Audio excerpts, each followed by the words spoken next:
Hi friends, welcome back to channel. இன்றைக்கி மிளகு ரசமும் தலைக்கறி மிளகு வறுவலும் பார்க்கலாம் வாங்க. இன்றைக்கி மழை இருக்கிறதுனால நாங்கள் மிளகுல சாப்பிட்லாம், சூப்பராக இருக்கும் மழைக்கு. வாங்க நீங்கள் செய்கிறது பார்க்கலாம். அதுக்கு தேவையான பொருள் ரசத்துக்கு இது ஒரு ஸ்பூன் மிளகு, அரை ஸ்பூன் ஜீரகம், பூண்டு, கொஞ்சம் கொத்தமல்லி, வரைமிளகாய் இதுவும் போட்டு நைஸாக கொஞ்சம் கொரப்பாக மிக்சியில் போட்டு உடச்சிட்டு வந்துடலாம். இங்கே பாருங்கள், புளி நான் கொஞ்சம் ஊற வச்சுருக்கிறேன். இது இருக்கட்டும் ஒரு பக்கம். இது நாங்கள் மிக்ஸ் ஜாரில் போட்டு கொரப்பாக அடிச்சிட்டு வந்துடலாம். பாருங்க, கொரப்பாக அடிச்சிட்டேன். இதில் ஒரு 3 தக்காளி போட்டு இது ஒரு கொரப்பாக அடிச்சிட்டு எடுத்துகிட்டு வந்துடலாம். பாருங்க, தாளிக்கலாம். நாங்கள் ரசத்துக்கு கடுகு, உளுந்து, கருவேப்பிலை, காஞ்ச மிளகாய், 4 வெந்தயம் போட்டுருக்குறேன். இது மாதிரி மசாலா கொரப்பாக அடிச்சு எடுத்துக்கிட்டேன். இது வெளியிட்டோம் பார்க்கலாம். புளி கரிசி எடுத்து வச்சுக்கிட்டேன், ஒரு எலுமிச்சை அளவு புளி. பாருங்கள், இந்த மசாலா போட்டுக்கலாம். இதில்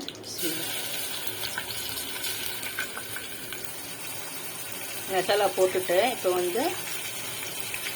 மஞ்சள் தூள் போடலாம், பெருங்காயம் தூள் கொஞ்சம் போட்டுக்கலாம், உப்பு போட்டுக்கலாம். நல்லா மசாலா இது பண்ணலாம். மசாலா நல்லா கொஞ்சம் பச்சை வாசனை போட்டோம்.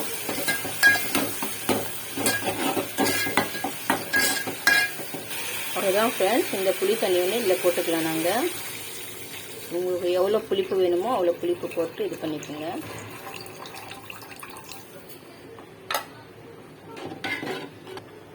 அவ்வளோதான் ஃப்ரெண்ட்ஸ். புளிப்பு, காரம், அப்புறம் உப்பெல்லாம் கரெக்டாக இருக்குது. அவ்வளோதான். இது நுர வரட்டும், நாங்கள் ஆஃப் பண்ணிடலாம். இப்போ அது ரெடி ஆகட்டும். இது நான் தலைக்கறி மிளகு வறுவல் பண்ண போகிறேன். அதுக்கு மசாலா பார்க்கலாம் வாங்க. இது மாதிரி க்ளீன் பண்ணி எடுத்து வச்சுக்கோங்க. இது மாதிரி க்ளீன் பண்ணி ஸ்டவ் ஆன் பண்ணி வச்சுட்டேங்க. இதில் கவுச்சி வாசனை போகட்டும். நாங்கள் ஒரு ஸ்பூன் இஞ்சி பூண்டு பேஸ்ட்டு போட்டுக்கலாம். அப்போ தான் உங்களுக்கு கவுச்சி வாசனை போகும். இதுலேயே நாங்கள் கொஞ்சம் எண்ணெய் போட்டுக்கலாம். கொஞ்சமாக போடுங்க. இது நல்லா இதாகட்டும். உப்பு கொஞ்சம் போட்டுக்கலாம். நல்லா கொஞ்சம் கவுச்சி வாசனை போகட்டும். இதில் நாங்கள் மசாலா மிக்சியில் அடிச்சிட்டு எடுத்துகிட்டு வந்துடலாம். அது வரைக்கும் இப்போ அதுக்கு மசாலா இங்கே பாருங்கள், காஞ்ச மிளகாய், உங்ககிட்ட பச்சை மிளகாய் இருந்தால் கூட போடுங்க, பரவாயில்ல. 2 பட்டை, ஒரு லவங்க, மிளகு, ஒரு சின்னதாக ஒரு வெங்காயம், அப்புறம் 2 தக்காளி, இது எல்லாம் சேர்த்து கொத்தமல்லி போட்டு நைஸாக அடிச்சுட்டு எடுத்துகிட்டு வந்துட்டு நான் காமிக்கிறேன் உங்களுக்கு. பாருங்கள், ரசம் ரெடி ஆயிடுச்சு. கொஞ்சம் கொத்தமல்லி தூவி ஆஃப் பண்ணிக்கலாம். அவ்வளோதான், இது ரெடி ஆயிடுச்சு ஃப்ரெண்ட்ஸ். பாருங்கள், இது மாதிரி நைஸாக அடிச்சுட்டு எடுத்துகிட்டு வந்துட்டேன். இது இதில் இப்போ போட்டுக்கலாம். கொஞ்சோண்டு மஞ்சள் தூள் போடலாம். உங்ககிட்ட மட்டன் மசாலா இருந்தால் போடுங்க, இல்லைன்னா கூட பரவாயில்ல. நான் கொஞ்சம் போடுறேன். நல்லா டேஸ்ட்டாக இருக்கும் போட்டால். சும்மா ஒரு அரை ஸ்பூன் போடுறேன். அவ்வளோதாங்க. இது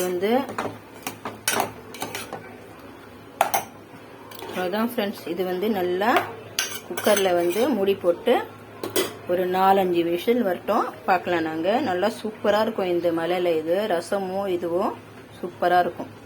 இது விசில் வரட்டும், பார்க்கலாம். மூடி வச்சிடலாம். மூடி வச்சு ஒரு 5-6 விசில் வரட்டும், பார்க்கலாம். சூப்பராக 5 விசில் வந்துச்சு. இப்போ நல்லா வெந்துச்சு. சூப்பரான தலைக்கறி மிளகு வறுவல். அவ்வளோதான் ஃப்ரெண்ட்ஸ், ரெடி ஆயிடுச்சு. ஆஃப் பண்ணிடலாம். நாங்கள் ரசம் இருக்கிறதுனால கொஞ்சம் நான் கிரேவியாக வச்சேன். நல்லா சூப்பராக இருக்கும் ரசத்தோட. அவ்வளோதான் ஃப்ரெண்ட்ஸ், ஆஃப் பண்ணிடலாம். ரெடி ஆயிடுச்சு. வாங்க நாங்கள் சர்வ் பண்ணிக்கலாம். பாருங்க, சூப்பரான மிளகு ரசம், தலைக்கறி மிளகு வறுவல் சூப்பராக ரெடி ஆயிடுச்சு. இந்த மலைக்கு ஏற்ற சூப்பராக இருக்கும். நான் ஊருக்கு போயிட்டு வேற வந்தேன். கொஞ்சம் காரசாரமாக சாப்பிடணுன்னு எனக்கு ரொம்ப இதாக இருந்துச்சு. பிரியாணி சாப்பிட்டு ரொம்ப ரசம் சாப்பிடணுன்னு இருக்குது, வாய் அந்த மாதிரி இருக்குது. சரின்னு சொல்லி பண்ணிட்டேன். பாருங்கள், சூப்பராக இருக்கும். நீங்களும் செஞ்சு ட்ரை பண்ணி பாருங்கள். ஷேர் பண்ணுங்கள், கமெண்ட் பண்ணுங்கள், சப்ஸ்கிரைப் பண்ணுங்கள், மறக்காமல் பெல் பட்டனை கிளிக் பண்ணுங்கள். நாங்களும் கஷ்டப்பட்டு போடுறோம், எங்களுக்கு லைக் பண்ணுங்கள். நீங்கள் கமெண்டில் சொல்லுங்கள் என்னென்ன வேணும்னு சொல்லி நான் போடுறேன் இன்ஷா அல்லாஹ் கண்டிப்பாக.